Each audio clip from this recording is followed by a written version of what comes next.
무슨 계집년이 군인이라고 와서 술이나 따르고 엉덩이나 흔들라고 해. 바닥에 툭 하고 걸쭉한 가래침이 떨어졌다. 영하 20도를 오르내리는 강원도 철원의 칼바람조차 그 뱉어낸 타액을 즉시 얼리지 못할 만큼 박준식 원사의 입에서 나온 말은 뜨거운 경멸로 들끓고 있었다. 희끗희끗한 머리에 기름기가 번들거리는 얼굴, 군복상의 단추가 터질 듯 불룩하게 솟은 배는 그가 이 부대에서 보낸 30년 세월이 얼마나 편안하고 배부른 것이었는지를 증명하고 있었다. 행보관님, 그래도 신임 연대장인데 말 조심하셔야 하는 거 아닙니까? 707 특임단 출신이라던데 보통 내기가 아니랍니다. 독사 중에서도 상독사라고 소문이 자자합니다. 눈치를 보며 담배를 비벼 끄는 중사 김철수의 말에 박원사는 코웃음을 쳤다. 707? 웃기고 자빠졌네. 여자들이 해봤자 소꿉놀이지 그게 특수부대냐? 그리고 여기는 최전방 철원이야. 대테런이 뭐니 폰만 잡던 년이 와서 설쳐봤자지. 야전이 뭔지도 모르는 년이 내 손바닥 안에서 얼마나 버티나 보자고. 박원사는 검게 그을린 손으로 뒷주머니에서 육포를 꺼내 질겅거렸다. 보급창고 한 구석에 처박혀 있던 병사들에게 지급되어야 할 부식 중 일부였다. 그는 씹고 있던 육포 조각을 뱉어내듯 말을 이었다. 잘 봐라. 일주일도 안 돼서 울면서 짐 쌀 테니까. 내가 그렇게 만들 거니까. 철원의 겨울은 잔인했다. 살을 애는 듯한 바람이 연병장의 흙먼지를 일으켜 세우며 부대 전체를 휘감았다. 제3보 병사단 제18보 병연대 진백 골부대의 연병장에는 취임식을 위해 도열한 2,000여 명의 장병들이 내뿜는 입김만이 하얗게 피어오르고 있었다. 단상 위로 올라가는 군화 발소리가 유난히 또렷하게 울렸다. 새로 부임한 연대장 한수련 대령이었다. 그녀는 군더더기 하나 없는 정복 차림이었다. 칼같이 다려진 바지 주름과 먼지 하나 없는 전투화, 그리고 그보다 더 서늘한 눈빛이 좌중을 압도했다. 보통의 여군 지휘관들이 보여주는 부드러운 포용력 따위는 그녀의 표정 어디에서도 찾아볼 수 없었다. 그녀는 단상 중앙에 서서 마이크를 잡지 않고 육성으로 외쳤다. 전체 차렷. 스피커를 통하지 않았음에도 쩌렁쩌렁한 목소리가 연병장 구석구석을 파고들었다. 병사들의 어깨가 움찔했다. 박준식 원사는 행정반 창문 너머로 그 광경을 지켜보며 비릿한 미소를 지었다. 목청만 좋네. 그래봤자 계집이지. 취임식이 끝나고 연대장실로 들어온 한수련은 집무실의 공기가 바깥만큼이나 차갑다는 것을 느꼈다. 난로가 있었지만 켜지지 않았고 책상 위에는 먼지가 뽀얗게 앉아 있었다. 이것은 단순한 태만이 아니었다. 명백한 기싸움이자 무언의 조롱이었다.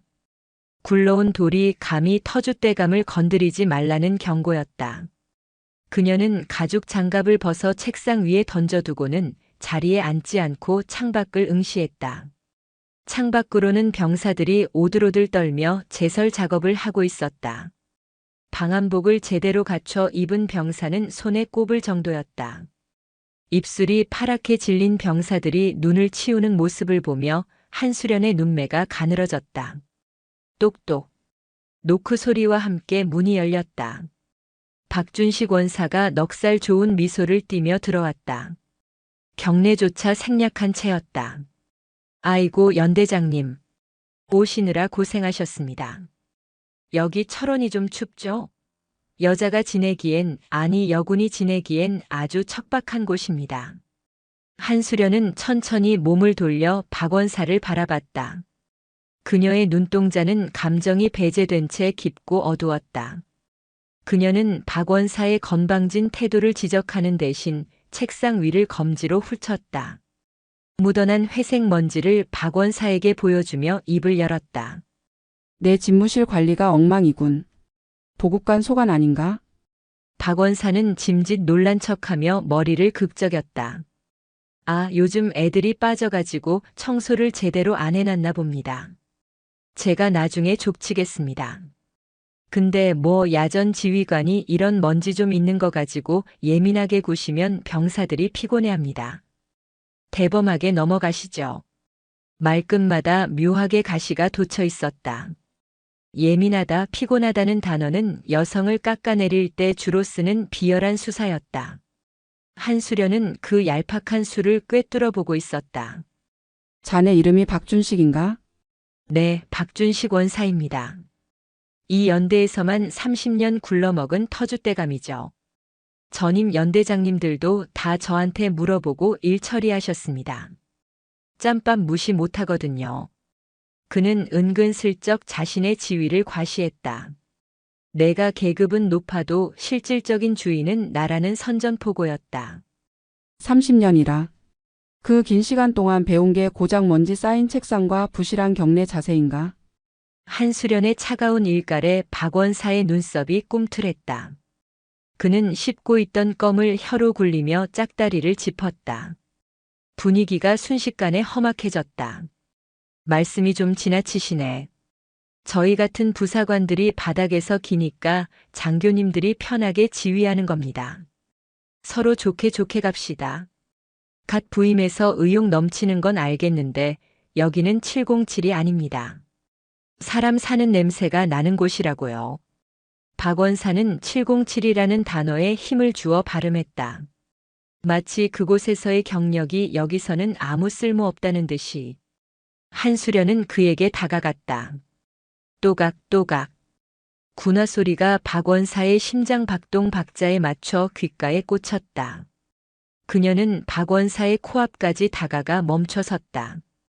그녀가 그보다 키는 작았지만 뿜어내는 위압감은 거대한 맹수와 같았다. 박원사는 자신도 모르게 한 발짝 뒤로 물러설 뻔했다. 좋게 가는 건 자네가 할 일을 똑바로 했을 때 이야기지. 부대 현황 보고서 보급품 20대장 그리고 최근 1년간의 부식비 지출 내역. 오늘 일과 전까지 내 책상 위에 올려둬. 박원사는 기가 차다는 듯 헛웃음을 흘렸다. 연대장님, 그건 행정반 고유 권한입니다. 그리고 지금 당장 그걸 다 정리하려면 며칠은 걸립니다. 급하게 먹는 밥이 체한다고. 못 들었나? 한수련이 그의 말을 끊었다. 그녀의 목소리는 낮았지만 공간을 베어낼 듯 날카로웠다. 내 말은 협조 요청이 아니다. 명령이야. 오늘 일과 전까지 가져와. 만약 종이 한 장이라도 누락되거나 숫자가 맞지 않으면 그 30년 군 생활이 어떻게 무너지는지 똑똑히 보여주지. 한수련의 눈빛에서 살기를 느낀 박원사는 순간적으로 뒷목이 서늘해짐을 느꼈다. 그것은 단순히 계급에서 오는 압박이 아니었다. 수많은 사선을 넘나든 자만이 가질 수 있는 진짜 피냄새였다. 박원사는 애써 표정을 관리하며 비릿하게 웃었다. 알겠습니다. 까라면 까야죠. 근데 후회하실 겁니다. 너무 빡빡하게 굴면 부러지는 법이거든요. 그는 건성으로 경례를 붙이고는 연대장실을 나갔다.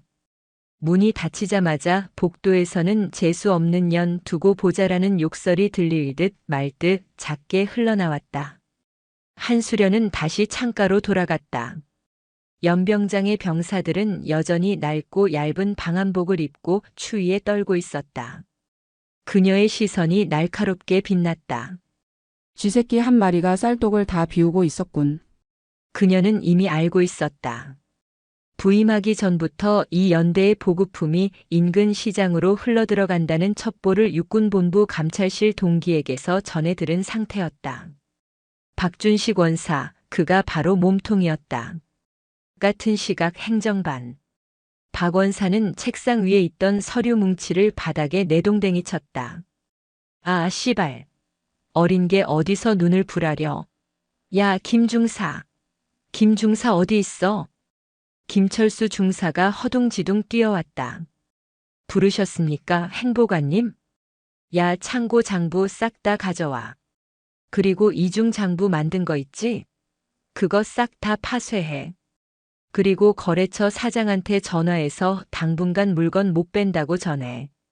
냄새 맡고 온 거 같으니까. 연대장님이 눈치챈 겁니까? 눈치는 무슨. 그냥 군기 잡으려고 폼 잡는 거야. 원래 가시나들이 처음에는 다 저래. 며칠 굴려주면 알아서 기어. 꼬투리 잡힐 거 없게 싹 다 정리해. 박원사는 서랍 깊숙한 곳에서 양주병을 꺼냈다. 종이컵에 콸콸 따르며 붉게 상기된 얼굴로 씩씩거렸다. 감히 나를 건드려? 내가 이 연대 모든 비리를 다 쥐고 있는데 내가 입 뻥긋하면 옷 벗을 놈들이 한 트럭이야. 어디 한번 해보자고. 누가 이기나. 그날 밤 한수련은 관사로 퇴근하지 않았다. 모두가 잠든 시각 그녀는 검은색 트레이닝복으로 갈아입고 어둠 속에 몸을 숨긴 채 영내를 빠져나왔다. 707 시절 적진 한가운데 침투하던 그 솜씨 그대로였다. 그녀의 발소리는 들리지 않았고 그림자는 어둠에 녹아들었다. 그녀의 목적지는 위병소가 아닌 부대 뒷산과 연결된 탄약고 뒤편 울타리였다. 병사들 사이에서 개구멍이라 불리는 박원사가 물건을 빼돌리는 주 루트였다. 눈 덮인 산길을 소리 없이 걸으며 한수련은 땅바닥을 살폈다. 아니나 다를까 선명한 트럭 바퀴 자국과 수많은 군화 발자국이 울타리 쪽으로 이어져 있었다. 역시 그녀는 주머니에서 소형 카메라를 꺼내 현장을 체증했다. 훼손된 철조망, 바닥에 떨어진 핫팩 포장지, 그리고 눈 위에 찍힌 등산화 자국. 군화가 아닌 사제 등산화 자국은 외부인이 드나들었다는 명백한 증거였다. 그때였다. 어둠 속에서 인기척이 느껴졌다. 아니, 김병장. 말귀를 못 알아쳐먹나? 내가 이번 한 번만 눈 감아 달라고 했잖아. 익숙한 목소리였다. 박원사의 신복인 김철수 중사의 목소리였다. 그리고 그 앞에는 겁에 질린 듯 떨고 있는 병사 한 명이 무릎을 꿇고 있었다. 중사님, 이건 범죄입니다. 병사들이 입어야 할 내복을 어떻게 민간업자한테 팝니까? 저 더 이상은 못합니다. 이 새끼가 진짜 돌았나? 야, 너 말년이지? 영창 가서 군생활 늘어나고 싶냐? 아니면 여기서 나한테 돼지게 맞고 의가사 제대할래? 퍽. 둔탁한 타격음과 함께 병사가 눈밭에 쓰러졌다. 김중사가 군홧발로 병사의 복부를 걷어찬 것이다. 컥. 허. 좋은 말로 할 때 장부에 사인해. 수량 부족한 건 훈련 중에 분실했다고 처리하면 되니까. 김중사가 다시 한번 발을 들어 올리는 순간 어둠 속에서 서늘한 목소리가 날아와 꽂혔다. 그 발 내리지 않는 게 좋을 거야. 누구냐? 김중사가 화들짝 놀라며 뒤를 돌아보았다. 달빛을 등지고 서 있는 검은 그림자. 한수련이었다. 그녀는 천천히 걸어 나오며 모자를 벗었다. 긴 생머리가 차가운 밤바람에 흩날렸다. 연대장님? 김중사의 얼굴이 사색이 되었다. 한수련은 쓰러진 병사를 일으켜 세우며 김중사를 노려보았다. 그녀의 눈빛은 낮보다 더 차갑게 빛나고 있었다. 내 부대에서 내 병사를 건드려? 그녀의 주먹이 꽉 쥐어졌다. 뼈마디가 하얗게 드러날 정도였다. 아직은 때가 아니었다. 섣불리 움직이면 몸통인 박원사를 놓칠 수 있었다. 한수련은 끓어오르는 분노를 억누르며 차분하게 말했다. 김중사. 지금 본 건 못 본 걸로 해주지. 대신 조건이 있다. 김중사는 믿기지 않는다는 표정으로 입을 떡 벌렸다. 네, 정말이십니까? 박 원사가 언제 물건을 크게 뺄 생각인지 그 날짜와 시간을 정확히 알아와. 만약 거짓말을 하거나 박 원사에게 이 사실을 알리면 한수련은 옆에 있던 굵은 소나무 가지를 맨손으로 잡았다. 우지끈. 끔찍한 파열음과 함께 두꺼운 가지가 단번에 꺾여 나갔다. 내 다리도 저 나무꼴이 될 거다. 김중사는 공포에 질려 고개를 미친 듯이 끄덕였다. 한수련은 쓰러져 있던 병사의 어깨를 다독였다. 이름이 뭐지? 병장. 이민호입니다. 미안하다. 내 부임이 늦어서 내가 고생이 많았다. 조금만 참아라. 곧 세상이 바뀔 테니. 이민호 병장의 눈에 눈물이 고였다. 처음이었다. 간부에게서 진심 어린 사과를 들은 것은. 한수련은 어둠 속으로 사라지는 김중사의 뒷모습을 보며 싸늘하게 의졸였다. 사냥 준비는 끝났다. 철원의 밤바람이 더욱 거세게 몰아쳤다. 하지만 그것은 혹한의 추위가 아니라 썩어 빠진 것들을 쓸어버릴 폭풍의 전조였다. 백골의 처단자가 칼을 뽑아들었다. 철원의 겨울밤은 그 자체로 거대한 감옥이었다. 해가 떨어지면 영하 25도까지 곤두박질치는 기온은 단순한 추위가 아니라 생존을 위협하는 흉기였다. 칼바람이 판잣대기 같은 막사벽을 때릴 때마다 창문이 비명을 질렀고 병사들은 낡은 모포를 머리 끝까지 뒤집어 쓰고 오들오들 떨었다. 입김이 이불 밖으로 나오자마자 하얗게 얼어붙을 지경이었다. 하지만 그 혹독한 냉기조차 범접하지 못하는 성역이 있었다. 바로 행정보급관실, 일명 박원사의 성체였다. 치익. 달궈진 불판 위에서 붉은 살코기가 몸을 비틀며 익어갔다. 고소하고 기름진 냄새가 좁은 행정반을 가득 채우며 밖에 한기를 조롱하듯 밀어냈다. 본래라면 사단장급 지휘관 방문 행사나 주요 외빈 만찬에나 쓰여야 할 최상급 한우 살치살이었다. 캬, 역시 고기는 남의 살이 최고라니까. 입에서 살살 녹내 녹아. 박준식 원사는 젓가락으로 큼지막한 고기 한 점을 집어 기름장에 푹 찍었다. 입가에 번들거리는 기름을 묻혀가며 고기를 씹는 그의 얼굴은 탐욕으로 가득 차 있었다. 불룩하게 튀어나온 배가 군복 상의를 힘겹게 버티고 있었다. 행보관님, 이거 진짜 죽여줍니다. 근데 이거 오늘 점심에 병사들 특식으로 나온다고 식단표에 적혀 있던 거 아닙니까? 취사병 애들이 고기 없다고 난리던데요. 김철수 중사가 눈치를 보며 물었지만 그의 젓가락 역시 쉴 새 없이 불판 위를 오가고 있었다. 야, 이 새끼야. 돼지 목에 진주 목걸이라는 말 모르냐? 저 밖에서 코 질질 흘리며 눈 치우는 놈들이 맛을 알아? 걔들은 그냥 국물에 무나 숭덩숭덩 썰어 넣고 다시다 좀 풀어서 끓여주면 좋다고 먹어. 이런 귀한 건 나라 지키느라 고생하는 우리 같은 간부들이 먹어줘야 힘을 쓰지. 안 그러냐? 박원사는 소주잔을 비우며 껄껄 웃었다. 그 웃음소리는 밖에서 들려오는 바람소리에 묻혀 흩어졌다. 맞습니다. 행보관님이 건강하셔야 우리 연대가 돌아가는 거 아니겠습니까? 김중사가 아부를 떨며 빈잔에 술을 채웠다. 박원사는 만족스러운 듯 배를 두드렸다. 그나저나 그 신임 연대장, 오늘 조용하네. 어제는 눈에 불을 켜고 덤비더니. 내 그럴 줄 알았어. 여자들이 원래 끈기가 없어.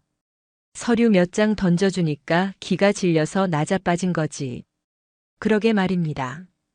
707이니 뭐니 해도 여기는 행정 안 돌아가면 마비되는 거 모를 겁니다. 행보관님 손바닥 아니죠. 그럼. 내가 이 부대 살림을 몇 년을 했는데. 이번 주말에 물건 나갈 거 준비는 다 됐냐? 네, OK 등산 용품점 사장님이랑 이야기 끝났습니다. 이번엔 물량이 좀 많아서 트럭 2대 불렀습니다. 신형 방한복 500벌이랑 핫팩 30박스입니다. 좋아. 이번 것만 잘 처리하면 올겨울 따뜻하게 보내는 거야. 박원사는 탐욕스러운 눈빛으로 술잔을 기울였다. 병사들의 피와 땀을 팔아넘긴 돈으로 배를 불리는 늑대, 아니 돼지의 모습이었다. 같은 시각 통합 막사 이내무반. 이민호 병장은 덜덜 떨리는 손으로 핫팩을 주무르고 있었다. 하지만 이미 차갑게 식어버린 핫팩은 딱딱한 돌덩이와 다를 바 없었다. 흔들어도 온기는 돌아오지 않았다. 이 병장님, 발가락이 너무 시려워서 감각이 없습니다. 잘린 것 같습니다. 갓 전입 온 이등병 최지훈이 울먹이며 말했다. 최이병이 입고 있는 깔깔이는 솜이 다 죽어 얇은 천조가리나 마찬가지였고 양말은 구멍이 나 있었다. 보급품 창고에는 분명 비닐도 뜯지 않은 새 방한복과 두툼한 양말이 산더미처럼 쌓여 있었지만 어찌 된 영문인지 병사들에게 지급되는 건 10년도 더 된 폐급뿐이었다. 이민호는 자신의 침낭을 벗어 최이병에게 덮어주었다. 자신의 체온이 빠져나가자마자 몸이 덜덜 떨려왔지만 갓 들어온 막내를 외면할 수 없었다. 지훈아, 조금만 참아. 내가 행정반 가서 말해볼게. 창고에 새 거 있는 거 내가 봤어. 어제 작업할 때 박스 뜯어진 거 봤거든. 옆에 누워있던 분대장이 말렸다. 야, 이민호. 가지 마라. 행보관님 성질 알잖아. 저녁에 고기 굽는 냄새 나는 거 보니까 지금 술판 벌어졌어. 건드리면 죽여버린다고 했잖아. 아닙니다. 이번엔 진짜 받아와야 됩니다. 지훈이 적어놔두면 내일 아침에 동상으로 실려갑니다. 보고만 있습니까? 이민호는 결심한 듯 자리에서 일어났다. 슬리퍼를 끄는 소리가 유난히 크게 들렸다. 복도로 나오자 삼겹살 굽는 냄새가 더욱 진동했다. 병사들은 저녁에 똥국이라 불리는 멀건 된장국에 김치 몇 조각으로 끼니를 때웠는데 행정반에서는 고기 파티가 벌어지고 있었다. 이민호의 주먹에 힘이 들어갔다. 똑똑. 누구야? 시발 분위기 깨게. 박원사의 걸걸한 목소리가 들렸다. 이민호가 심호흡을 하고 문을 열었다. 충성. 병장 이민호입니다. 용건이 있어서 왔습니다. 문이 열리자마자 후끈한 열기와 알코올 냄새, 그리고 고기 냄새가 훅 끼쳐왔다. 박원사와 김중사 그리고 하사 2명이 벌겋게 달아오른 얼굴로 그를 쳐다봤다. 불판 위에는 기름이 좔좔 흐르는 고기가 널려 있었다. 용건? 무슨 용건? 내일 작업 빼달라는 소리면 닥치고 꺼져.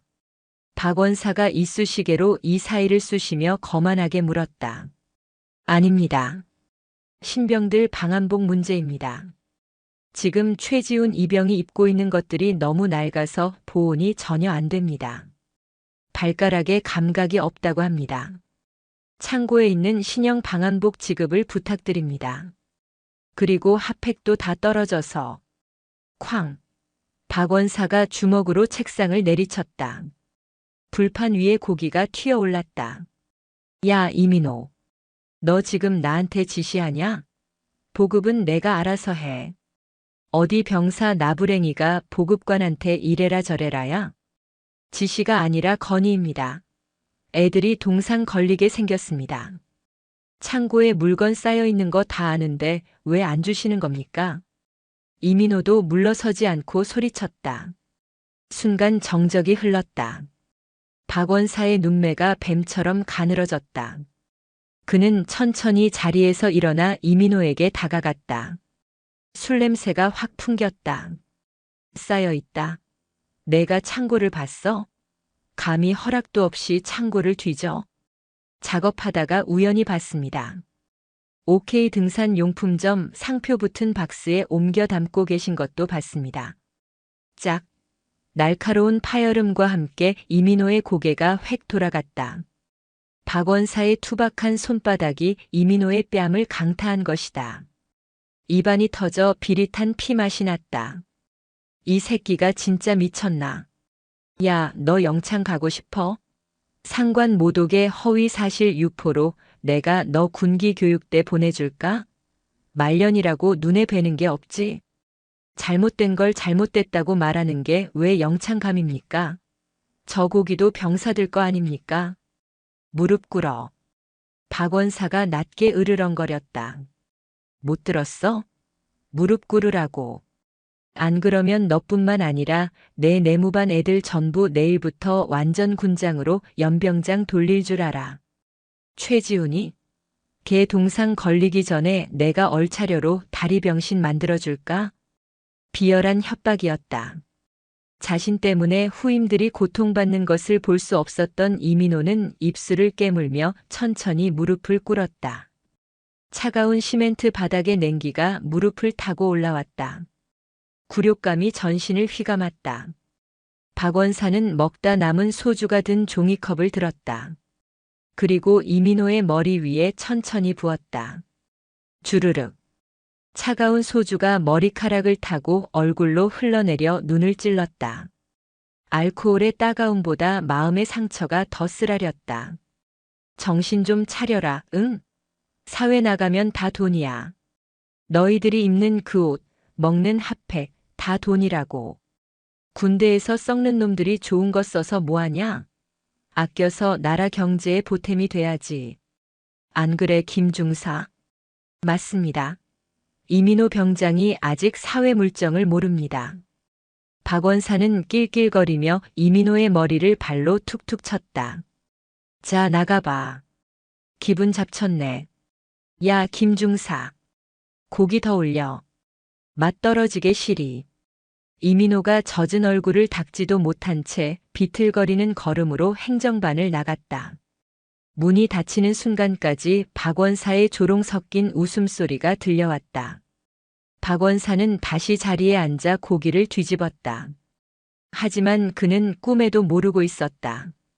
행정반 창문 밖 칠흑 같은 어둠 속에 누군가가 거꾸로 매달려 그 모든 광경을 지켜보고 있었다는 것을. 한수련 연대장이었다. 그녀는 건물 옥상에서 로프 하나에 의지한 채 창문 위쪽 사각지대에 매달려 있었다. 707 시절 대테러 진압 훈련 때 수천 번도 더 해왔던 레펠 기술이었다. 그녀는 마치 박쥐처럼 혹은 죽음의 사자처럼 소리 없이 매달려 유리창 너머의 참상을 응시했다. 그녀의 눈동자는 차갑게 식어 있었다. 야간 투시경이나 도청 장비 따위는 필요 없었다. 유리창을 통해 전해지는 진동, 박원사의 입모양, 그리고 이민호 병장의 떨리는 어깨만으로도 모든 상황이 파악되었다. 탐욕에 눈이 멀어 겁을 상실했군.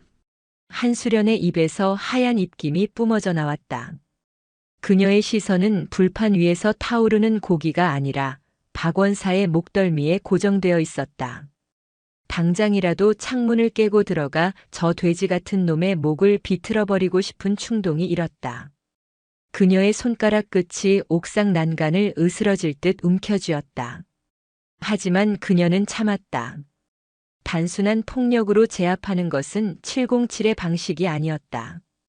적을 완벽하게 무력화시키려면 놈이 가장 안심하고 있을 때, 놈이 가진 모든 것을 쥐고 흔들 때 쳐야 했다. 뱀의 머리를 자르려면 놈이 굴 밖으로 완전히 몸을 빼낼 때까지 기다려야 했다. 한수련은 허리춤에 매단 소형 단말기를 꺼냈다. 방금 목격한 장면과 대화 내용은 고성능 마이크를 통해 고스란히 녹음되어 저장되었다. 디데이 이번 주말. 목표물은 트럭 2대. 그녀는 소리 없이 로프를 타고 바닥으로 내려왔다. 눈 위에 착지했음에도 발자국 소리 하나 들리지 않았다. 그녀는 어둠 속으로 사라지기 전 행정반 쪽을 마지막으로 돌아보았다. 창문 너머로 박원사가 희희낙낙하며 건배를 하는 모습이 보였다. 많이 먹어둬라. 그게 내 놈의 마지막 만찬이 될 테니. 한수련은 그림자처럼 움직여 연병장을 가로질렀다. 그녀의 발길이 닿은 곳은 이민호 병장이 울음을 삼키며 돌아가고 있는 내무반 쪽이 아니었다. 그녀는 연대장실로 향했다. 집무실에 도착한 한수련은 불을 켜지 않은 채 책상 앞에 앉았다. 서랍에서 철원 지역 지도를 꺼내 펼쳤다. 박원사가 언급한 OK 등산 용품점의 위치를 확인했다. 부대에서 차로 20분 거리, 인적이 드문 외곽 도로변에 위치해 있었다. 밀거래를 하기에 최적의 장소였다.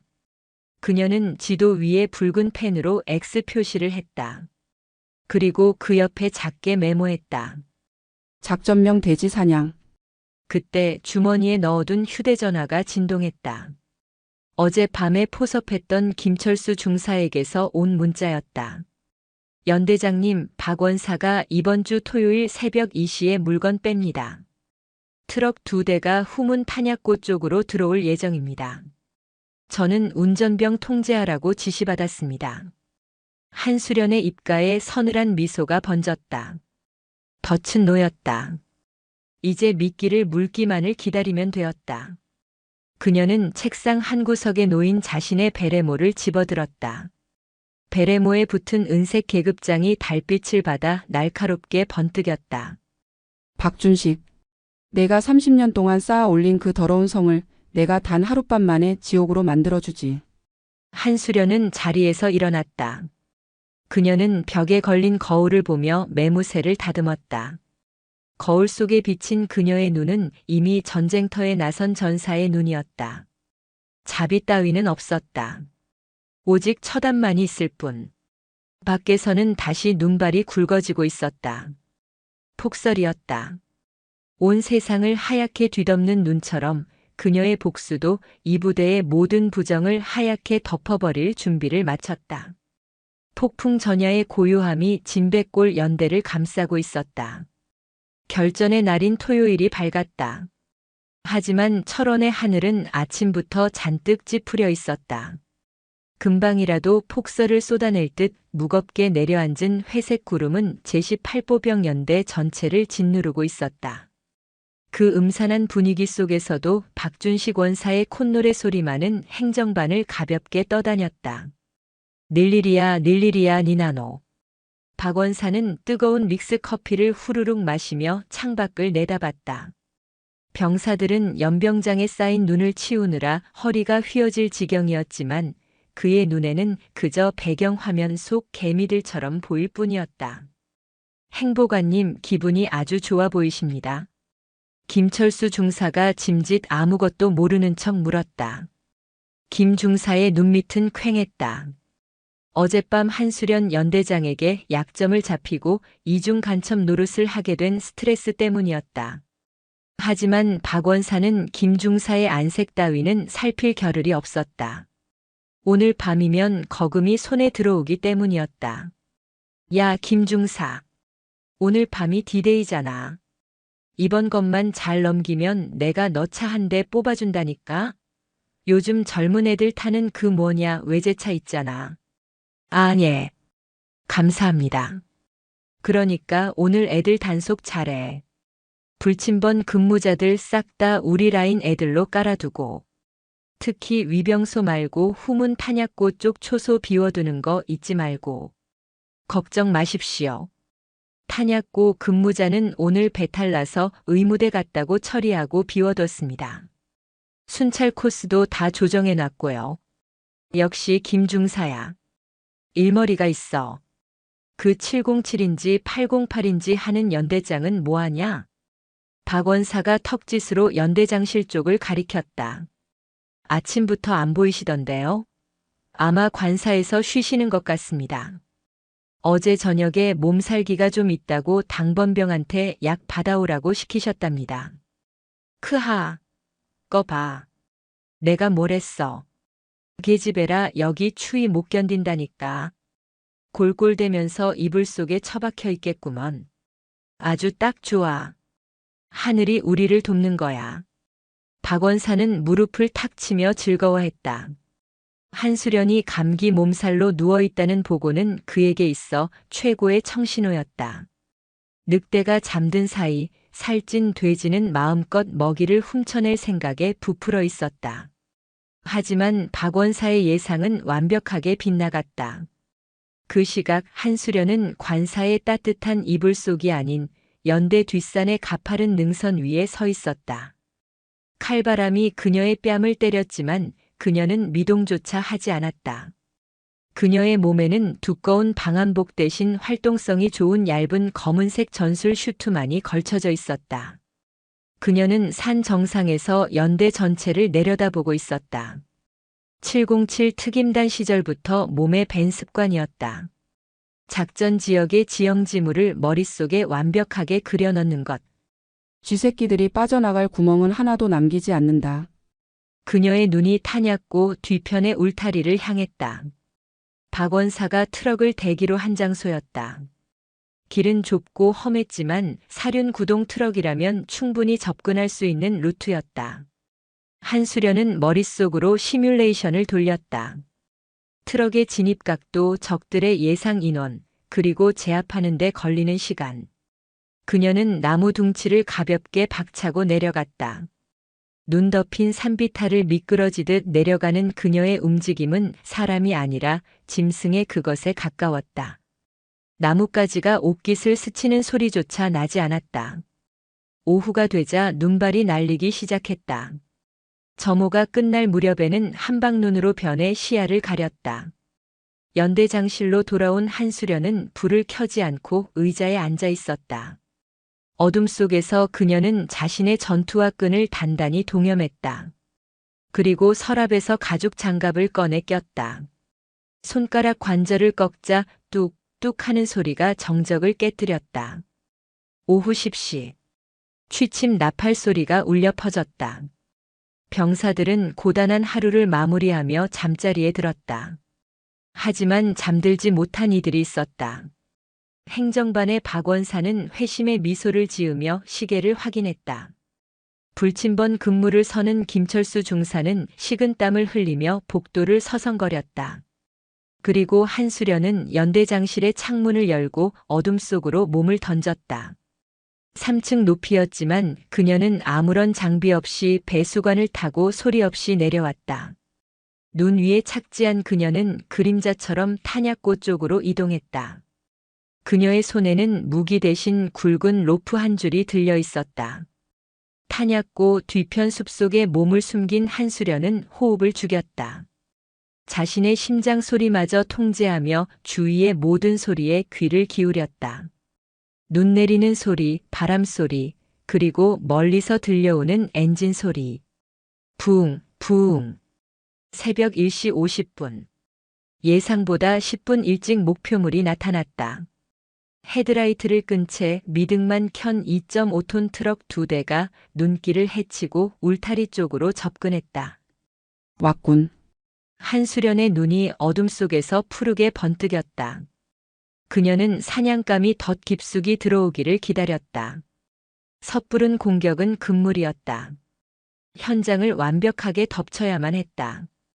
트럭이 멈추고 운전석에서 건장한 사내들이 내렸다.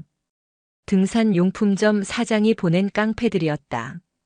곧이어 울타리 안쪽에서 박원사와 그를 따르는 부사관 셋이 모습을 드러냈다.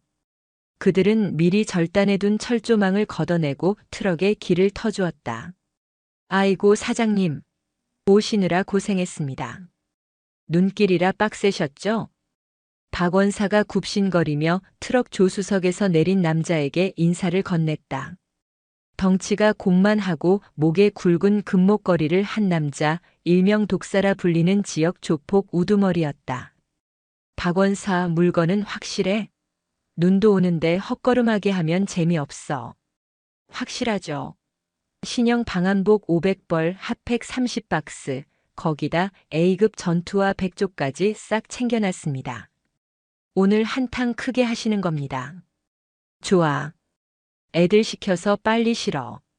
날 추우니까. 독사의 지시에 깡패들과 부사관들이 일사불란하게 움직였다. 창고 문이 열리고 병사들이 그토록 애타게 원했던 보급품들이 줄지어 나왔다. 박스들이 트럭 짐칸에 차곡차곡 쌓여갔다.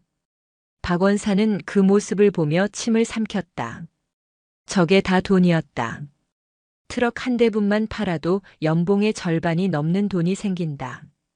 그의 머릿속은 이미 유흥업소에서 즐길 생각으로 가득 차 있었다. 빨리빨리 움직여. 시간 없어. 박원사가 낮은 목소리로 재촉했다. 작업은 순조롭게 진행되는 듯 했다. 첫 번째 트럭이 거의 꽉 찼을 무렵이었다. 툭. 어디선가 작은 돌멩이 하나가 박원사의 발치에 떨어졌다. 뭐야? 박원사가 주위를 두리번거렸다. 산짐승인가 싶었지만 기분이 묘했다. 그때 숲속 어둠 속에서 나뭇가지 밟는 소리가 들렸다. 저벅저벅. 누군가 걸어오고 있었다. 숨길 기색도 없이 당당하게. 눈보라를 뚫고 나타난 실루엣에 박원사의 눈이 휘둥그레졌다. 검은색 전술 슈트를 입고 긴 머리를 하나로 묶은 여자. 한수련이었다. 누구야? 독사가 담배를 입에 문 채 인상을 찌푸리며 물었다. 박원사는 마치 귀신을 본 듯 입을 딱 벌리고 있었다. 연대장님? 아니. 지금 여기서 왜? 밤 산책치고는 짐이 많군 박원사. 한수련의 목소리는 차분했지만 그 안에는 억누를 수 없는 살기가 서려 있었다. 그녀는 천천히, 아주 천천히 그들에게 다가갔다. 한 걸음 내디딜 때마다 눈 밟는 소리가 박원사의 심장을 조여왔다. 그 물건들 누구 거지? 한수련이 트럭 짐칸에 실린 방한복 박스를 턱짓으로 가리켰다. 박원사는 식은땀을 줄줄 흘리며 뒷걸음질 쳤다. 이건 그게 아니라 폐기 처분할 것들을 반출하는. 폐기? 신형 방한복을? 한수련이 피식 웃었다. 그 웃음은 너무나도 서늘해서 보는 이의 오금을 저리게 만들었다. 그녀는 더 이상 대화가 필요 없다는 듯 고개를 저었다. 변명은 헌병대 가서 해라. 지금 당장 작업 중지하고 전원 무릎 꿇어. 그녀의 명령에 독사가 어이없다는 듯 껄껄 웃었다. 인연이 지금 상황 파악이 안 되나 보네. 야, 박원사. 느그 부대 연대장이냐? 꼴에 간부라고 가오 잡기는. 야, 애들아. 전연 좀 치워라. 시끄럽다. 독사의 말이 떨어지자마자 트럭 뒤에서 대기하던 깡패 4명이 쇠파이프와 야구 방망이를 들고 한수련을 에워쌌다. 박원사는 말려야 하나 싶었지만 이내 눈빛이 독하게 변했다. 그래, 차라리 잘 됐다. 여기서 사고사로 위장해버리면. 밤길에 실족했다고 하면 그만이야. 그는 침묵으로 깡패들의 행동을 묵인했다. 그것은 한수련에 대한 사형 선고나 다름없었다. 어이 아가씨. 고운 얼굴 다치기 싫으면 꺼져. 오빠들이 지금 바쁘거든. 선두에 선 깡패가 쇠파이프를 손바닥에 탁탁 치며 비아냥거렸다. 한수련은 그들을 벌레 보듯 쳐다봤다. 기회는 줬다. 뭐? 내 놈들 뼈가 부러지는 건 내 책임이 아니라는 소리다. 말이 끝나기가 무섭게 깡패가 쇠파이프를 휘둘렀다. 뿡 하는 소리가 날 정도로 위협적인 일격이었다. 하지만 쇠파이프가 한수련의 머리에 닿기 직전 그녀의 모습이 시야에서 사라졌다. 깡패가 당황하는 사이 한수련은 이미 그의 품 안으로 파고들어 있었다. 퍽. 명치에 꽂힌 한수련의 주먹은 단순한 타격이 아니었다. 707 시절 익힌 인체의 급소를 정확히 파괴하는 살인 기술이었다.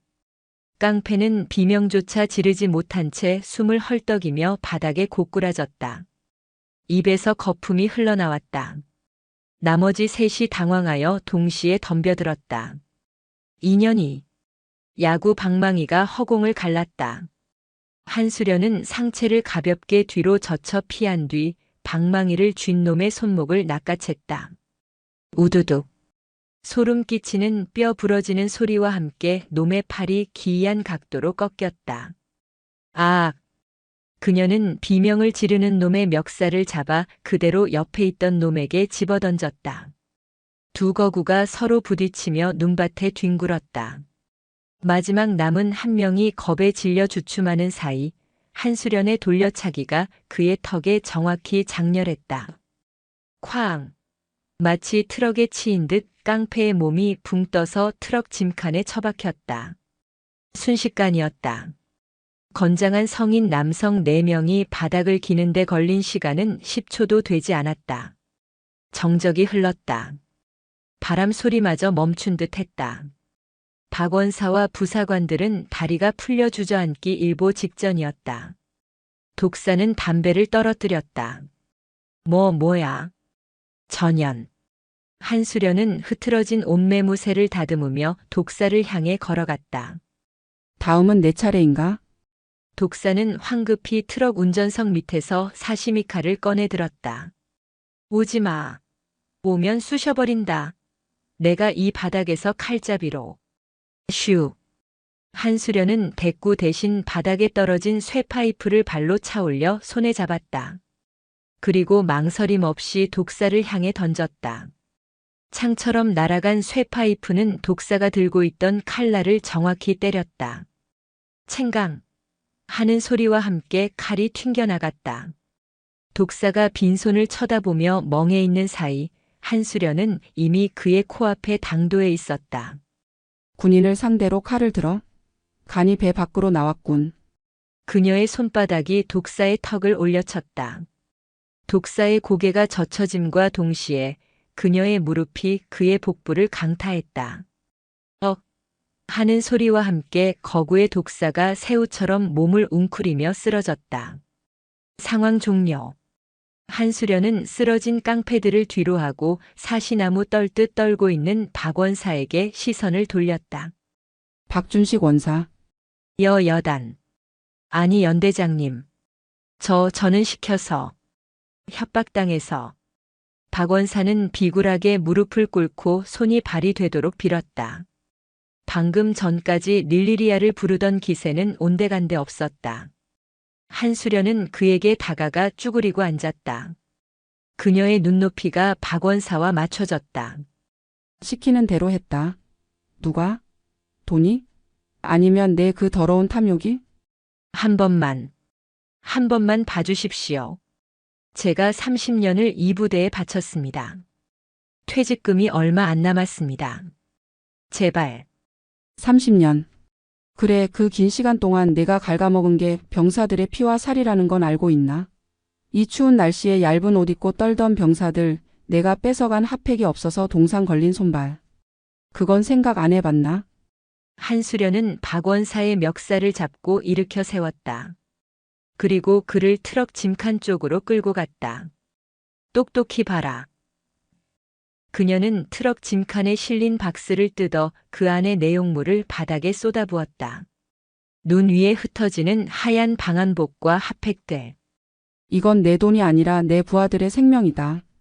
한수련은 박원사를 눈밭에 내동댕이 쳤다. 김중사. 나와. 그녀의 외침에 숲속 어둠 속에서 김철수 중사가 기어나오듯 나타났다. 그는 이미 헌병대와 기무부대원들을 대동하고 있었다. 부르셨습니까? 이 자들 전부 포박해. 그리고 박원사는 독방에 가둬. 내일 아침 전 장병 앞에서 공개적으로 심판할 테니까. 알겠습니다. 헌병들이 달려들어 깡패들과 부패 부사관들을 제압했다.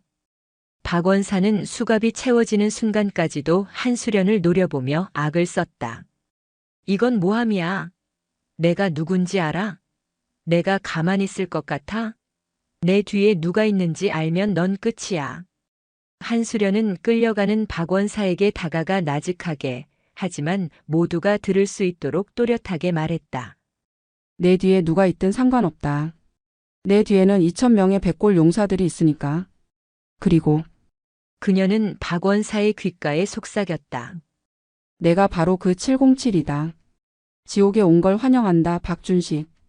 박원사의 얼굴이 공포로 일그러졌다.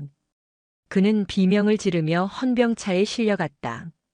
눈보라가 더욱 거세게 몰아쳤지만 한수련은 춥지 않았다. 오히려 가슴속에서 뜨거운 것이 끓어올랐다. 그녀는 흩어진 보급품들을 바라보며 주먹을 꽉 쥐었다. 내일은 진짜 주인을 찾아주겠다. 한수련이 뒤를 돌았다. 그녀의 등 뒤로 붉은 경광등 불빛이 눈밭을 어지럽게 비추고 있었다. 길고 길었던 백골 연대의 밤 그 어둠을 찢고 마침내 서광이 비치기 시작했다. 처단은 끝났다. 이제는 정화의 시간이었다. 철원의 아침 해는 어김없이 떠올랐지만 제18보병 연대의 공기는 어제와 완전히 달랐다. 밤새 몰아치던 눈보라가 멈추고 구름 한 점 없는 파란 하늘 아래 눈부신 설원이 펼쳐졌다. 하지만 병사들의 눈을 부시게 한 것은 햇살에 반사된 눈밭이 아니었다. 연병장 중앙에 산더미처럼 쌓여있는 박스들 때문이었다. 야, 저거 봐. 저거 다 우리 거 아니냐? 방한복 박스 같은데? 핫팩도 있어. 엄청 많아. 아침 점호를 위해 집합한 병사들이 웅성거렸다. 평소라면 행정보급관의 고함 소리에 기가 죽어 숨도 크게 못 쉬었겠지만 오늘 아침 단상 옆에는 박준식 원사가 없었다. 대신 헌병대 차량 2대와 굳은 표정의 헌병들이 그 자리를 지키고 있었다. 단상 위로 한수련 연대장이 올라왔다. 그녀의 정복은 티끌 하나 없이 완벽했고 어깨에 달린 대령 계급장은 아침 햇살을 받아 강렬하게 빛났다. 어젯밤 격투의 흔적은 어디에도 없었다. 오직 서늘하고 압도적인 지휘관의 위엄만이 존재할 뿐이었다. 전체 차렷. 그녀의 목소리가 연병장을 갈랐다. 2천여 명의 장병들이 일제히 숨을 죽였다. 주목. 한수련은 지휘봉으로 연병장 중앙에 쌓인 물건들을 가리켰다. 저 물건들은 국가가 너희들에게 지급한 정당한 대가다. 추운 겨울 이 나라를 지키기 위해 청춘을 바치는 너희들이 응당 누려야 할 권리다. 하지만 누군가의 더러운 탐욕이 그것을 가로막고 있었다. 병사들의 시선이 일제히 한수련에게 집중되었다. 그녀는 잠시 말을 멈추고 병사들의 눈을 하나하나 맞추듯 둘러보았다. 얇은 깔깔이 하나의 의지에 떨고 있는 이등병, 구멍난 장갑을 낀 상병, 동상 걸린 귀를 문지르는 병장. 나는 오늘부로 그 썩어빠진 탐욕의 고리를 끊어냈다. 이제 저 물건들은 원래 주인인 너희들에게 돌아갈 것이다. 와! 병사들 사이에서 함성이 터져 나오려는 찰나 한수련이 손을 들어 제지했다. 아직 끝나지 않았다. 권리를 되찾는 것보다 중요한 건 다시는 뺏기지 않는 것이다. 나는 너희에게 약속한다. 내 부대에서 내 부하들이 추위와 배고픔에 떨게 만드는 자는 그가 누구든 지휘 고하를 막론하고 반드시 내 손으로 처단한다. 그녀의 선언은 단순한 훈시가 아니었다. 그것은 피의 맹세였다. 병사들의 가슴 속에서 뜨거운 무언가가 끓어올랐다. 각 대대별 보급관은 즉시 물자를 수령하여 전 장병에게 지급하라. 단 한 명도 빠짐없이 지금 당장. 명령이 떨어지자마자 대기하고 있던 각 중대 행정병들과 양심적인 초급 간부들이 뛰어나왔다. 박스를 뜯자 비닐도 벗기지 않은 신형 디지털 문의 방한복과 최신형 전투화, 그리고 박스째 담긴 핫팩들이 쏟아져 나왔다. 우와! 이거 진짜 줘도 되는 겁니까? 이민호 병장이 떨리는 손으로 신형 방한복을 받아들었다. 두툼한 오리털의 감촉이 낯설었다. 이 병장님, 이거 보십시오. 발열 조끼도 있습니다. 최지훈 이병이 아이처럼 웃으며 소리쳤다. 병사들은 그 자리에서 낡고 해진 옷을 벗어던지고 새 옷으로 갈아입었다. 연병장 곳곳에서 탄성과 웃음소리가 터져 나왔다. 그들이 입은 것은 단순한 옷이 아니었다. 지휘관이 지켜준 자존심이었다. 한수련은 단상에서 내려와 병사들 사이로 걸어 들어갔다. 병사들이 홍해처럼 갈라지며 길을 텄다. 그녀는 이민호 병장 앞에 멈춰 섰다. 멍하니 서 있는 이민호의 뺨에는 어제 박원사에게 맞은 상처가 아직 붉게 남아 있었다. 입어라. 한수련이 직접 이민호의 옷깃을 여며주었다. 이민호의 눈시울이 붉어졌다. 군 생활 2년 동안 단 한 번도 느껴보지 못한 따스함이었다. 감사합니다, 연대장님. 감사할 것 없다. 당연한 걸 너무 늦게 돌려줬을 뿐이다. 아픈 곳은 괜찮나? 괜찮습니다. 이제 하나도 안 아픕니다. 이민호가 우렁차게 대답하며 경례를 올렸다. 충성. 그의 경례는 그 어느 때보다 절도 있고 진심이 담겨 있었다. 이를 신호탄으로 연병장의 모든 병사들이 한수련을 향해 경례를 붙였다. 백골, 백골, 백골. 우렁찬 구호 소리가 철원의 하늘을 찌를 듯 울려 퍼졌다.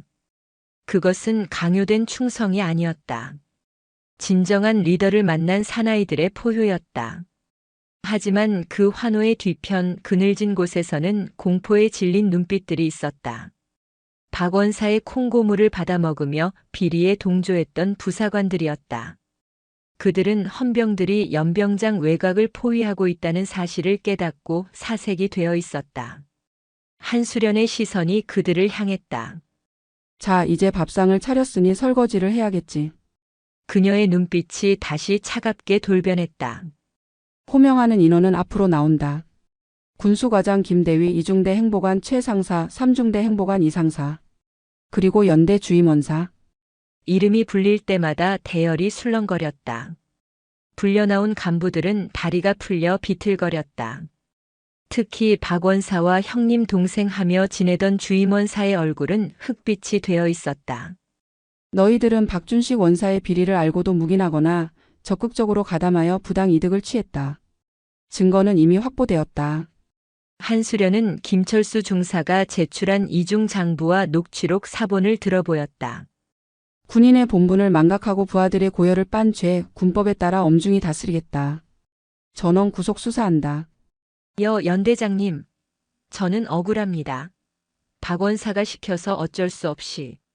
주임원사가 억울하다는 듯 소리쳤지만 한수련은 눈 하나 깜짝하지 않았다.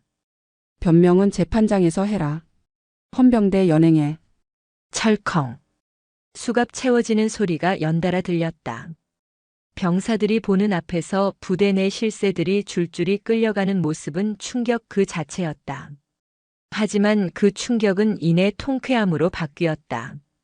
10년 묵은 체증이 내려가는 듯한 기분이었다.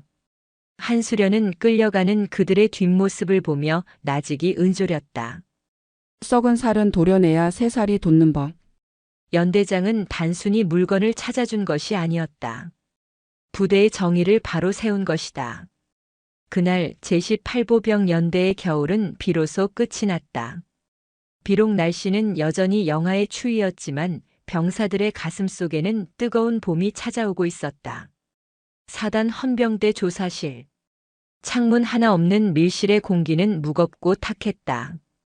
책상 위를 비추는 스탠드 불빛만이 어둠을 간신히 밀어내고 있었다.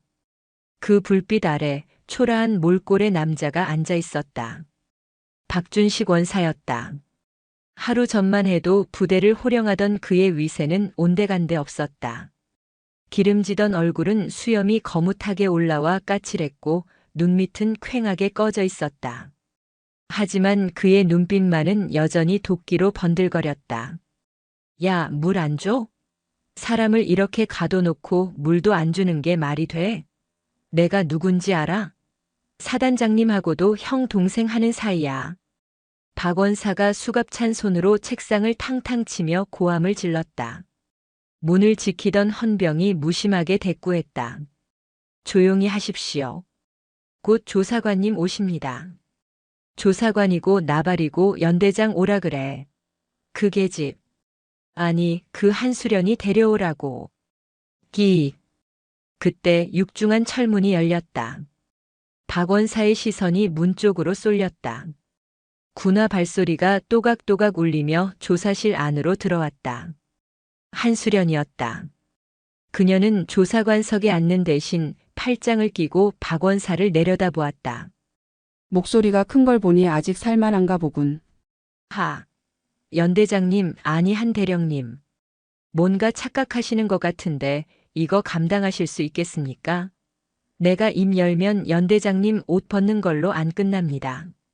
내 뒤에 줄이 얼마나 긴지 아십니까? 박원사는 허세를 부리며 킬킬거렸다. 그는 여전히 자신이 가진 네트워크의 힘을 맹신하고 있었다.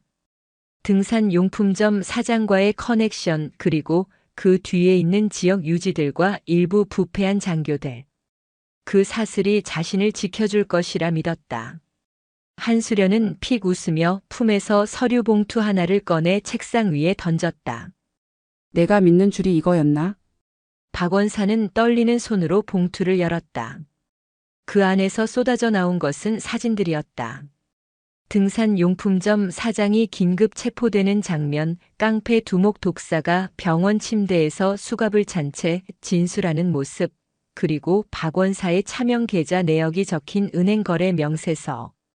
박원사의 동공이 지진이라도 난 듯 흔들렸다. 이게 어떻게 하루 만에. 착각하지 마라. 난 내가 물건을 훔칠 때까지 기다린 게 아니다. 내 놈의 손발을 자르고 테러를 막고 숨통을 조일 준비를 다 끝낸 뒤에 낚아챈 거다. 707의 작전은 실패를 용납하지 않는다. 한수련은 책상 위로 몸을 숙여 박원사와 눈을 맞췄다. 독사가 아주 술술 불더군. 내가 시켜서 한 일이라고. 그리고 등산용품점 장부에 아주 재미있는 이름들이 많던데? 너한테 뇌물 받아먹은 군수가 간부들, 지역 구청 공무원들. 내가 자랑하던 그 줄들이 지금 서로 살겠다고 너를 주범으로 지목하고 있다. 거짓말이야. 그 새끼들이 날 배신할 리가 없어. 배신? 넌 그걸 의리라고 생각했나? 범죄자들끼리 나눈 건 의리가 아니라 이익이다. 이익이 사라지면 남는 건 물어뜯는 것뿐이지. 한수련의 차가운 일침에 박원사의 멘탈이 와르르 무너져 내렸다. 그는 자신이 철저하게 고립되었다는 사실을 깨달았다. 30년 동안 쌓아올린 공든 탑이, 아니 똥으로 뭉친 탑이 순식간에 붕괴된 것이다. 연대장님, 한 번만 살려주십시오. 제가 잘못했습니다. 그 돈 다 토해내겠습니다. 제가 모아둔 비자금이 꽤 됩니다. 그거 다 드릴 테니까 제발. 박원사는 벼랑 끝에 몰린 쥐새끼처럼 애원하기 시작했다. 비굴함의 극치였다. 어제 병사들에게 호통치고 발길질을 해대던 그 당당함은 찾아볼 수 없었다.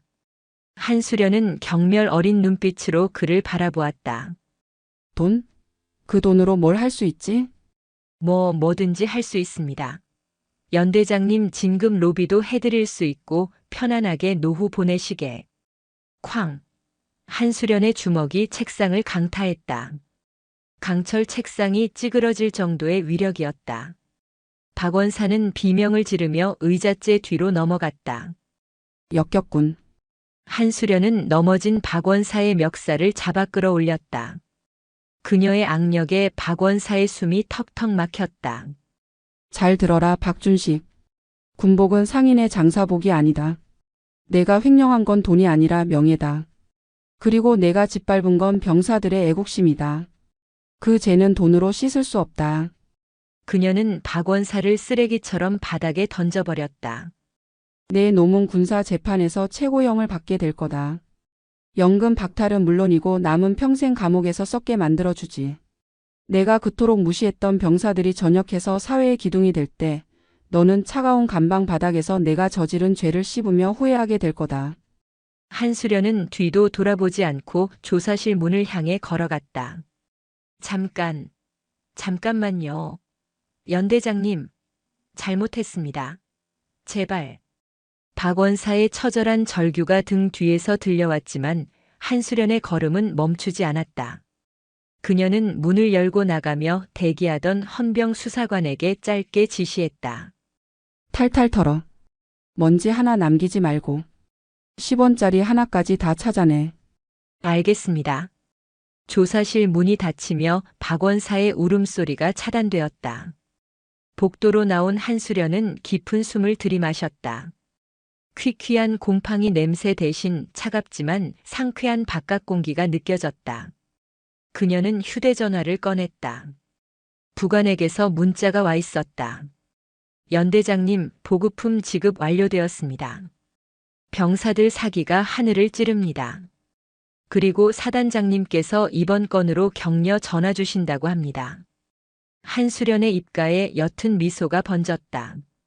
하지만 그것은 만족의 미소가 아닌 또 다른 시작을 알리는 미소였다. 내부의 적은 청소했다. 하지만 박준식 원사가 언급했던 더 큰 배후나 아직 뿌리 뽑히지 않은 군대 내의 부조리가 남아있을 수 있었다. 이제 겨우 하나 치웠을 뿐이다. 그녀는 정모를 고쳐 쓰고 주먹을 꽉 쥐었다. 하얀 장갑 위로 힘줄이 돋아났다. 백골 부대의 진정한 지휘관으로서 그녀의 전쟁은 이제 막 서막을 올렸을 뿐이었다. 그때 복도 끝에서 누군가가 다급하게 뛰어왔다. 정보과장 최대위였다. 연대장님, 큰일 났습니다. 무슨 일이지? 방금 들어온 첩보입니다. 박원사가 빼돌린 물건 중 일부가 북으로 흘러들어간 정황이 포착되었습니다. 한수련의 눈빛이 순식간에 매섭게 변했다. 단순한 횡령이 아니었다. 이것은 이적 행위, 즉 간첩 사건으로 비화될 수 있는 문제였다. 뭐라고? 압수한 장부 암호를 해독했는데 수취인이 불명확한 거래가 있습니다. 그 루트가 임진강 너머와 연결된 밀수 조직입니다. 한수련의 표정이 굳어졌다. 단순한 부패 군인을 잡는 문제에서 국가 안보가 걸린 중대한 사태로 판이 커지고 있었다. 차 대기시켜. 현장으로 간다. 예. 한수련은 복도를 질주했다. 그녀의 망토가 펄럭였다. 늑대를 잡았다고 생각했으나 그 뒤에는 호랑이가 도사리고 있었다. 백골에 처단자 그녀의 칼끝은 이제 더 깊고 어두운 곳을 향하고 있었다. 말해. 왕발이 누구지? 한수련의 목소리는 지하 조사실의 공기를 얼어붙게 만들었다. 박준식 원사는 이미 넋이 반쯤 나간 상태였다. 횡령죄로 끝날 줄 알았던 자신의 범죄가 간첩 방조죄라는 무시무시한 죄목으로 바뀌고 있다는 사실에 그는 공포로 오줌을 지릴 지경이었다. 저 정말 모릅니다. 그냥 물건을 비싸게 쳐준다고 해서 민통선 근처 폐창고에 가져다 주기만 했습니다. 그게 북으로 넘어가는 줄은 꿈에도 몰랐습니다. 억울합니다. 박 원사가 콧물 눈물을 흘리며 책상에 머리를 찧었다. 한수련은 차가운 눈으로 그를 내려다보았다. 박 원사의 말이 거짓이 아님은 그의 비겁한 눈동자가 증명하고 있었다. 그는 그저 돈에 눈이 멀어 나라를 팔아먹는 줄도 모르고 이용당한 멍청한 돼지일 뿐이었다. 장소. 정확히 어디지?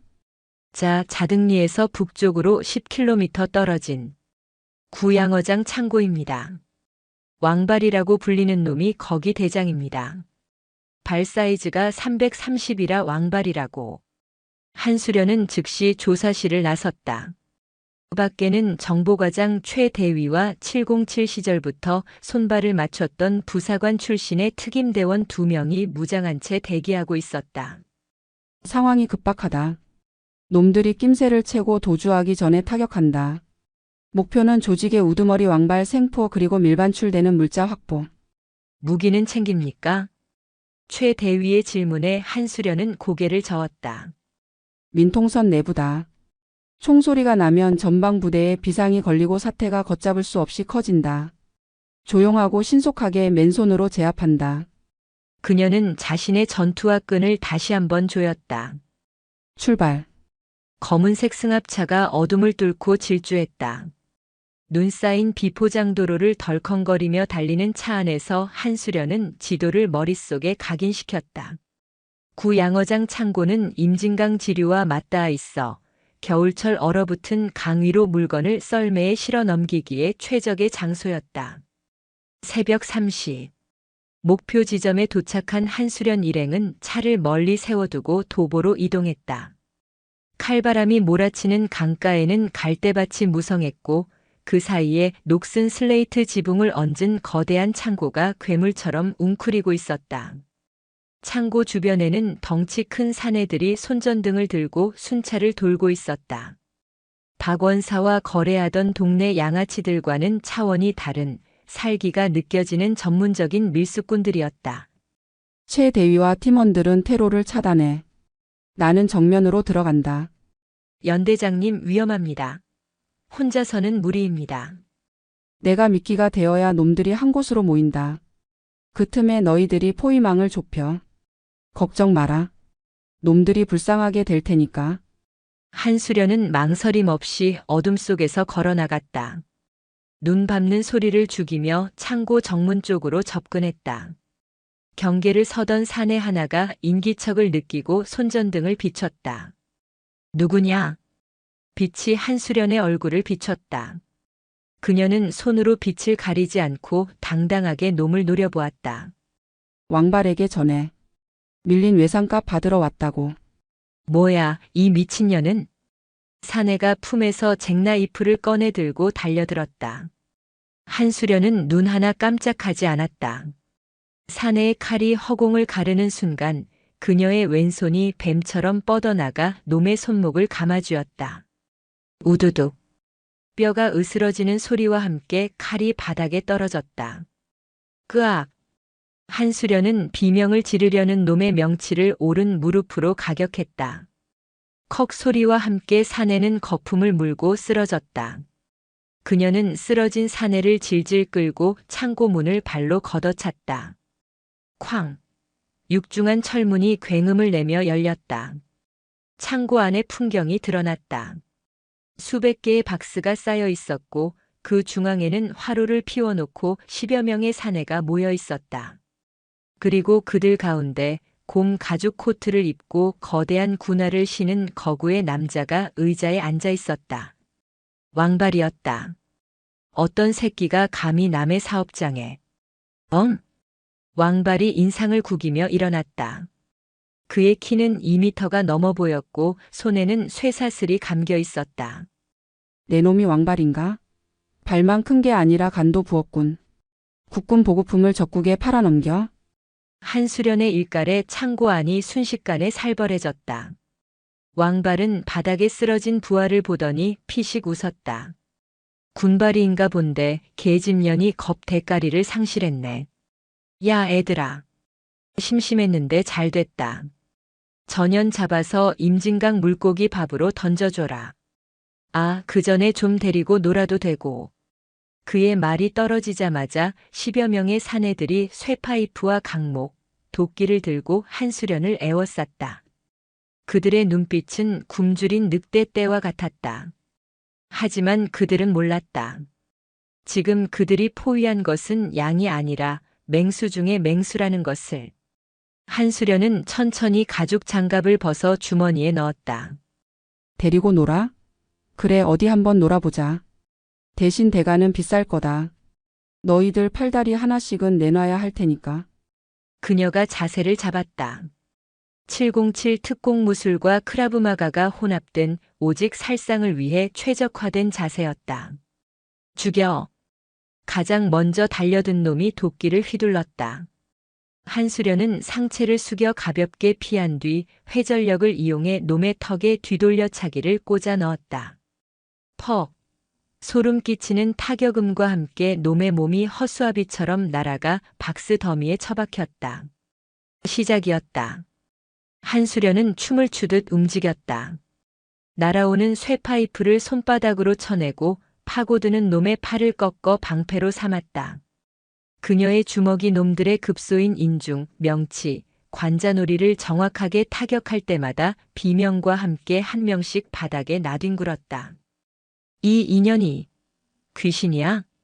압도적인 무력 앞에 놈들이 주춤거리기 시작했다.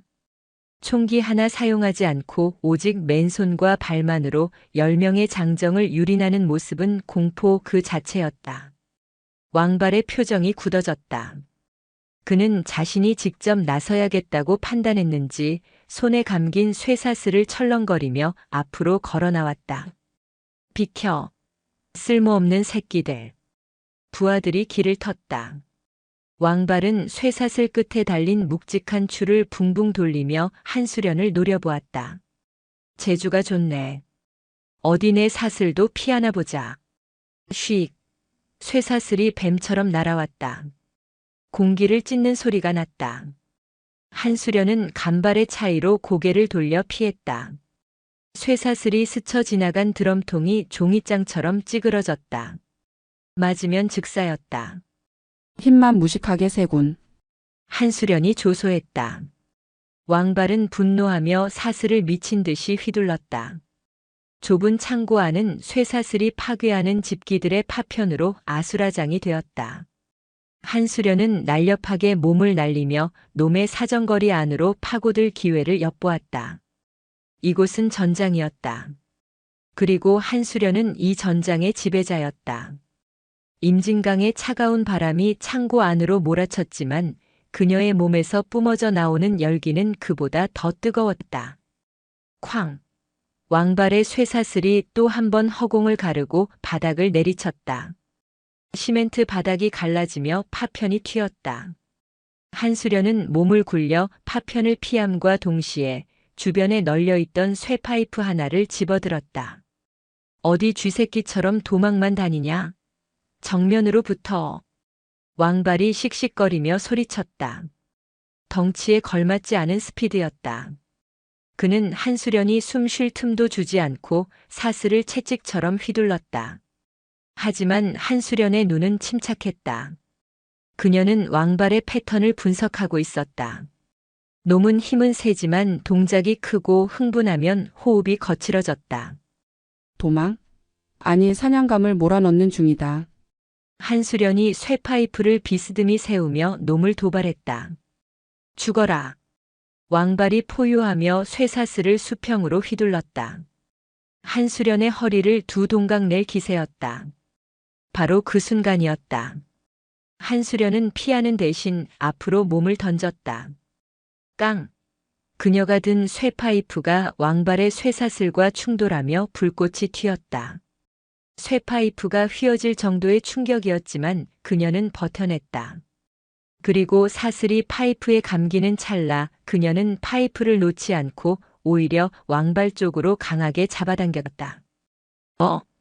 예상치 못한 반동에 왕발의 몸이 앞으로 쏠렸다.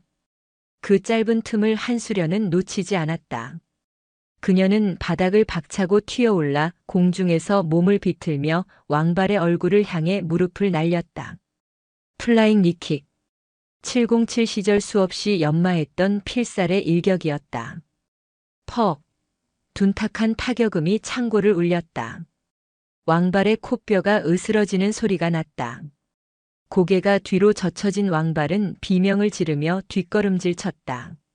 손에서 쇠사슬이 스르르 풀려 바닥에 떨어졌다.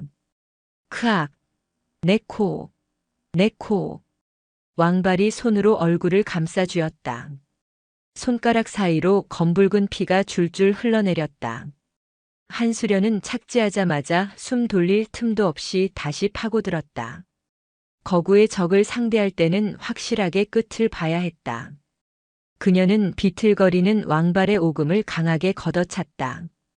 쿵 하는 소리와 함께 거인이 한쪽 무릎을 꿇었다. 눈높이가 맞춰지자 한수련의 눈빛이 서늘하게 빛났다. 이건 내 부하들이 추위에 떨었던 대가다. 그녀의 주먹이 왕발의 복부에 꽂혔다.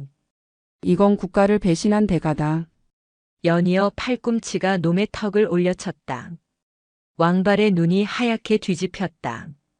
마지막으로 그녀는 놈의 머리채를 잡아 끌어내린 뒤 솟아오르는 무릎으로 안면을 강타했다. 콰직! 왕발은 큰 대자로 뻗어버렸다. 거대한 몸뚱이가 쓰러지자 먼지가 피어올랐다. 창고 안은 정적에 휩싸였다. 구석에서 떨고 있던 잔당들은 대장이 처참하게 무너지는 모습을 보고 전의를 상실했다. 그때 창고 뒷문과 창문이 깨지며 최대위와 특임대원들이 들이닥쳤다. 손들어. 움직이면 쏜다. 아니, 제압한다. 최대위는 이미 상황이 종료된 것을 보고 입을 다물지 못했다. 바닥에는 10여 명의 깡패가 널브러져 신음하고 있었고 그 중앙에는 한수련이 흐트러짐 없는 자세로 서 있었다. 그녀의 이마에 맺힌 땀방울만이 치열했던 전투를 증명할 뿐이었다. 최대위 상황 보고. 아, 예. 창고 뒤편 강가에서 소형 모터보트 두 척을 발견했습니다. 놈들이 물건을 싣고 도주하려던 것을 팀원들이 제압했습니다. 물건은 전량 확보했습니다. 수고했다. 이놈들 전부 포박해. 헌병대가 아니라 국정원 대공수사팀으로 넘긴다. 간첩법 위반이다. 알겠습니다. 한수련은 쓰러진 왕발에게 다가갔다. 놈은 아직 숨이 붙어 있었다. 그녀는 놈의 주머니를 뒤져 낡은 수첩 하나를 찾아냈다. 암호로 된 장부였다. 이게 놈들의 목줄이 되겠군. 그녀는 수첩을 최대위에게 건넸다. 분석해. 이놈들에게 물건을 의뢰한 윗선 그리고 북쪽의 수령체까지 싹 다 밝혀내. 상황 정리가 끝나고 한수련은 창고 밖으로 나왔다. 새벽 공기가 차가웠지만 가슴속의 뜨거움은 식지 않았다. 임진강 너머 칠흑 같은 어둠 속에 잠긴 북쪽 땅이 보였다. 연대장님 다치신 데는 없으십니까?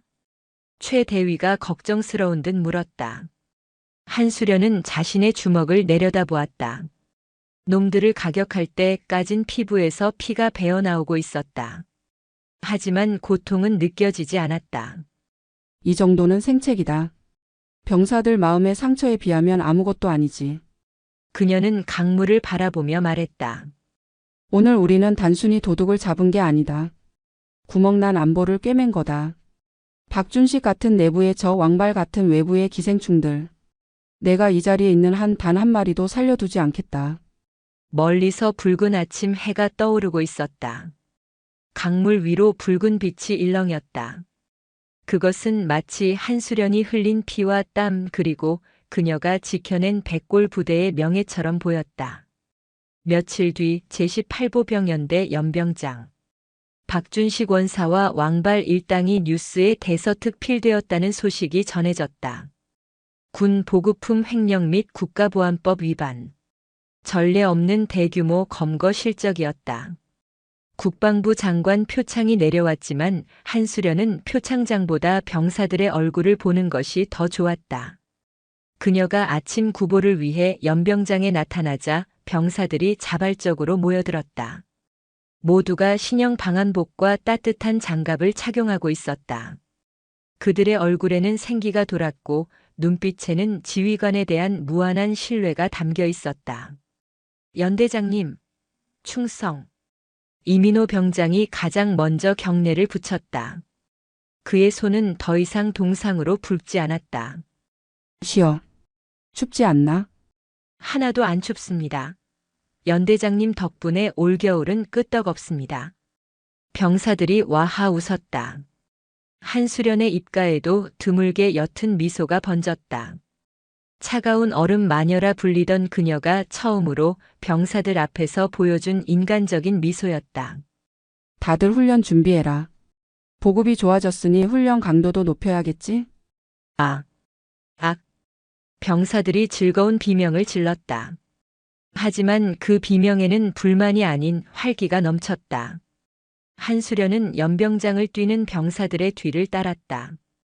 707 시절 홀로 적진을 누비던 고독한 늑대는 이제 2,000명의 백골 용사들을 이끄는 진정한 리더가 되어 있었다. 하지만 그녀는 알고 있었다. 평화는 지키는 자의 힘만큼만 유지된다는 것을. 어둠은 언제나 틈을 노리고 있으며 그렇기에 자신은 잠들 수 없는 처단자가 되어야 한다는 것을. 한수련의 눈이 다시 한번 날카롭게 빛났다.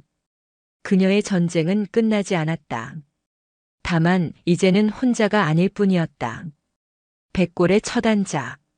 그 전설은 이제 막 시작되었을 뿐이다.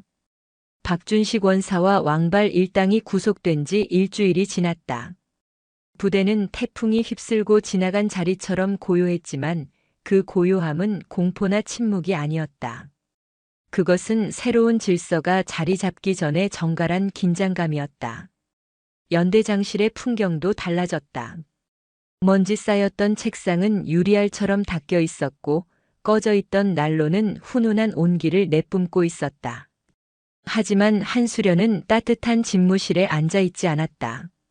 그녀는 연병장에 있었다. 영하 15도의 날씨, 살을 애는 칼바람 속에서 전 장병이 완전 군장 구보를 하고 있었다. 과거라면 요령을 피우거나 낙오했을 병사들이었지만 지금은 달랐다. 모두가 신형 방한복과 전투화를 착용하고 있었고 그들의 눈빛에는 도끼가 서려 있었다. 더 크게. 목소리가 그것밖에 안 나오나. 한수련이 선두에서 함께 뛰며 소리쳤다. 그녀의 등에는 병사들과 똑같은 20km 무게의 군장이 매어 있었다.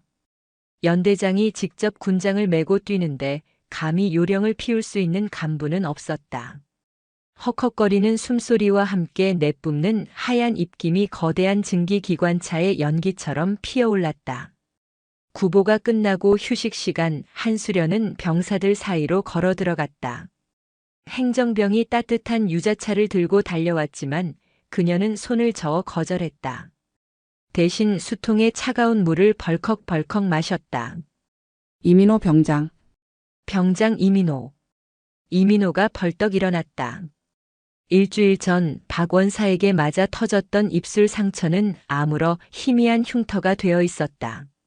하지만 그의 표정은 그 어느 때보다 밝고 단단해 보였다. 새 전투화는 편한가? 그렇습니다. 발이 하나도 안 시렵습니다. 마치 구름 위를 걷는 기분입니다. 구름 위를 걷는 기분이라. 그럼 더 굴려도 되겠군. 한수련의 농담에 주변 병사들이 까르르 웃음을 터뜨렸다.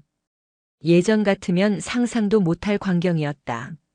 지휘관과 병사 사이에 흐르던 불신과 공포의 벽이 무너지고 있었다. 하지만 모든 것이 순조로운 것은 아니었다. 박원사의 잔재는 여전히 곳곳에 남아 있었다.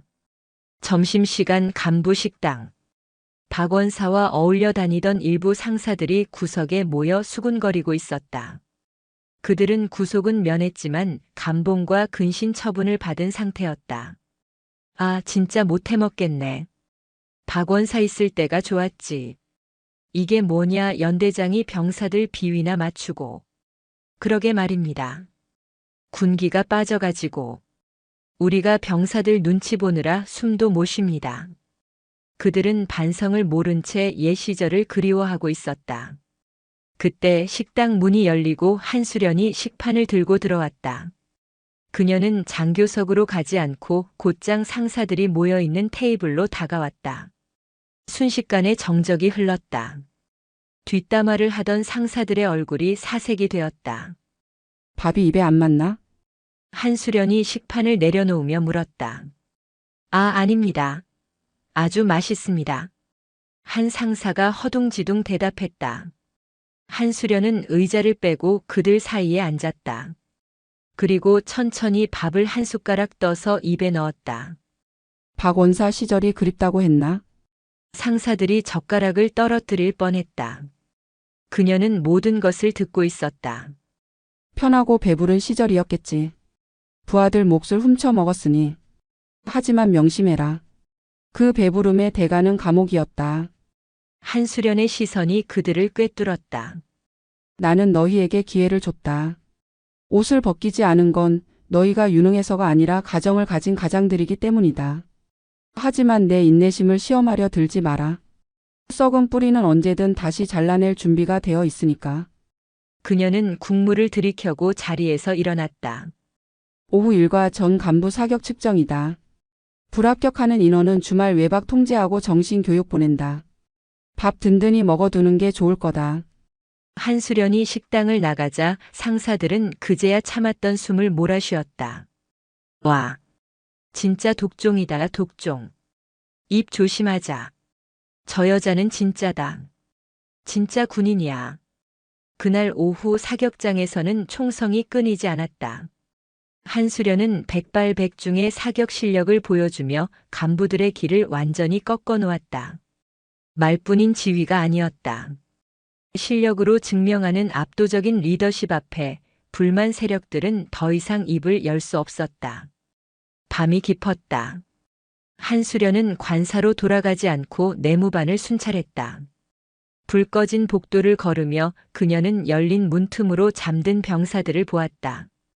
따뜻한 온기가 감도는 내무반, 깨끗한 모포를 덮고 편안하게 잠든 얼굴들. 그 평범한 풍경을 지키기 위해 그녀는 그토록 싸웠던 것이다. 잘 자라 내 새끼들. 그녀의 입에서 아주 작은 속삭임이 흘러나왔다. 그것은 천하의 한수련만이 보여줄 수 있는 거칠지만 가장 따뜻한 모성애였다. 박준식이 남긴 상처 위에는 그렇게 새살이 돋아나고 있었다. 겨울의 끝자락 제18보병 연대에는 가장 큰 시련이자 축제인 혹한기 전술 훈련이 찾아왔다. 일주일간 야외에서 수경하며 적의 침투를 막고 반격하는 고된 훈련이었다.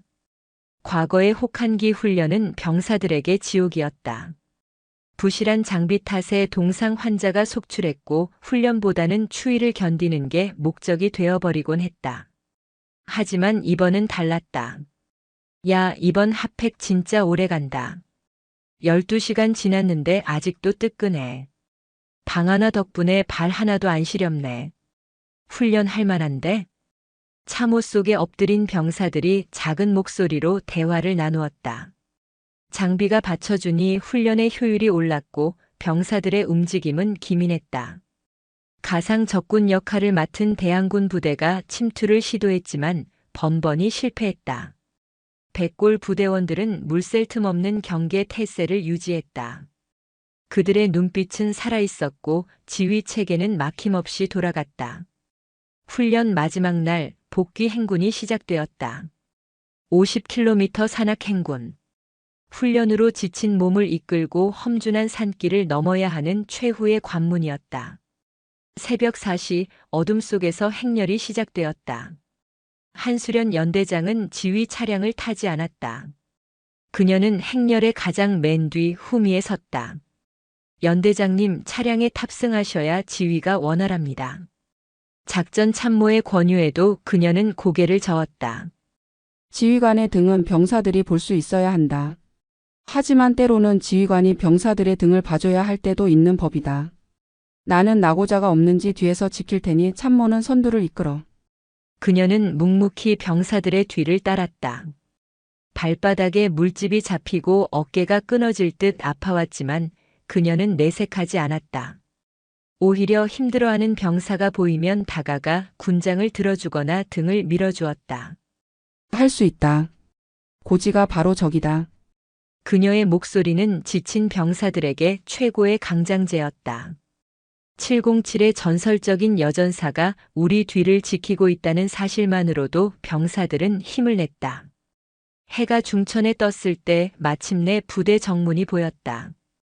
연병장에는 군악대의 힘찬 연주가 울려 퍼졌다. 흑투성이가 된 2,000여 명의 장병들이 대열을 맞춰 들어왔다. 단 한 명의 낙오자도 단 한 명의 환자도 없었다. 기적 같은 일이었다. 한수련은 대열의 맨 마지막으로 위병소를 통과했다. 그녀가 들어서자 군악대의 음악이 멈추고 정적이 흘렀다. 연병장의 도열한 병사들의 얼굴은 검게 그을리고 땀과 먼지로 뒤범벅이었지만 그 표정만은 승리자였다. 자신들이 해냈다는 성취감 그리고 제대로 대우받았다는 자존감이 그들의 가슴을 벅차게 만들었다. 한수련이 단상 위로 올라갔다. 그녀 역시 흙먼지를 뒤집어 쓴 채였지만 그 모습이 오히려 더 빛나 보였다. 제18보 병연대 주목. 그녀의 목소리는 마이크 없이도 연병장을 가득 채웠다.